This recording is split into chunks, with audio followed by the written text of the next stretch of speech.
Good morning students. In the previous video we have completed answer these question with reference to context में हमने complete कर लिया था first question A, B and C के हमने answers previous video में लिखे थे. Now you have to continue with the second one and you can see the second line in the book page number 62. No, these were men and women of whom any nation might have been proud. तो इस line के लिए हमें 3 questions पूछे जाते हैं context में जिसके आंसर्स हम लिखेंगे अभी आपको इंग्लिश कॉपी में लिखना है. तो सबसे पहले हमारा क्वेश्चन नंबर ए है which man and women are being talked about in these lines. कौन से मैन एंड वुमेन के बारे में इन लाइन्स में बात हो रही है. तो हम आंसर में लिख देंगे इन दीज लाइन्स. इन लाइन्स में man and women for same community always poor and easily starving were seen coming tall and strong. तो यहाँ पे कौन से मैन वुमेन की बात हो रही है. इस लाइन में उन मैन और वुमेन की बात हो रही है जो सेम कम्युनिटी के हैं और जो बहुत ज़्यादा पुअर हैं और बहुत ज़्यादा हंग्री हैं. उनको देख रहे हैं कि वो आ रहे हैं. they were tall as well as they were seen strong. So you are going to write the answer for the first one, that is in these lines man and women for same community always poor and easily starving were seen coming tall and strong. Now second one is describe the man and woman in brief. अब हमें man और woman के लिए brief में बताना है. The man and woman wore garments woven out of the same dark blue cotton stuff. तो उन्होंने जो कपड़े पहने वो सेम डार्क ब्लू कलर के हैं जो समथिंग कॉटन स्टफ़ से बने हुए हैं. The garments were plain. जो उन्होंने पहना है वो बिल्कुल प्लेन है and cut in an old fashion way. और एक ओल्ड फैशन तरीके से उनकी कटिंग की गई है. The sleeves long. उनकी स्लीव्स लॉन्ग है and the quotes long and full. और वो कोट भी क्या है, लॉन्ग और फुल हैं. The man wore smocked aprons.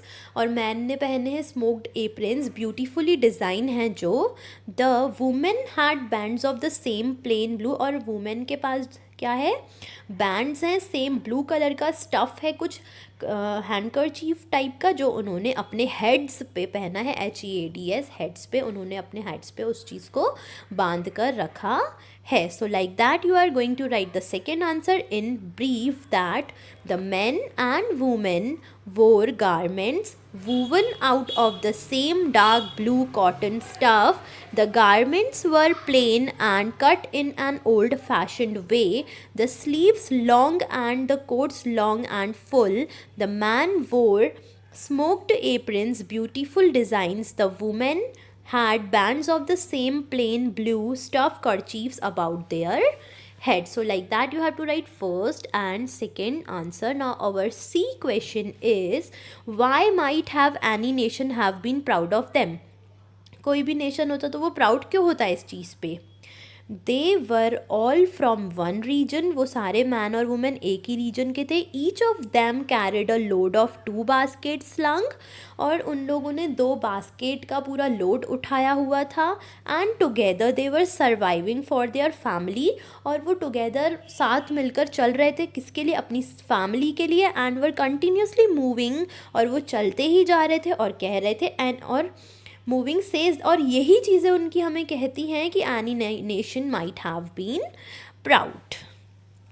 So you are going to write they were all from one region, each of them carried a load of 2 baskets slung, and together they were surviving for their family and were continuously moving, says that any nation might have been proud. So like that we have completed our second question as well. उसका हमने A, B and C answers आपको ऐसे लिख लेना है. Now our third question is the best I can do for this grandson of mine is to buy a little seed for the land. अब हमें इस थर्ड लाइन को भी explain करना है by 3 questions A, B and C. So we will write that also.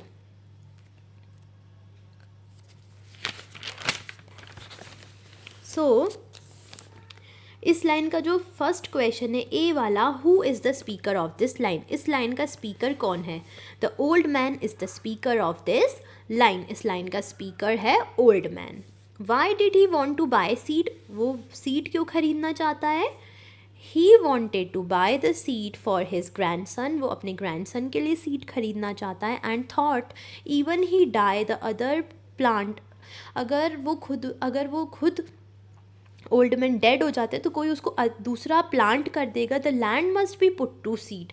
और उस land में, ज़मीन में सीड उगेगी. What can you conclude about the speaker from this lines. तो इन लाइन से हम स्पीकर के बारे में क्या कंक्लूड कर रहे हैं. The speaker, if he die after that, his grandson should not live life in the starvation. तो स्पीकर ये सोच रहा है कि अगर मैं मर भी जाऊँ तो लेकिन जो मेरा ग्रैंडसन है वो ऐसे भूखे पेट ना रहे.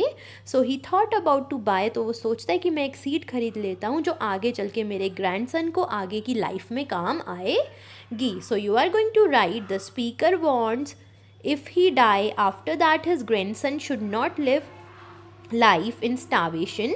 So he thought about to buy a seed which could help his grandson for further life.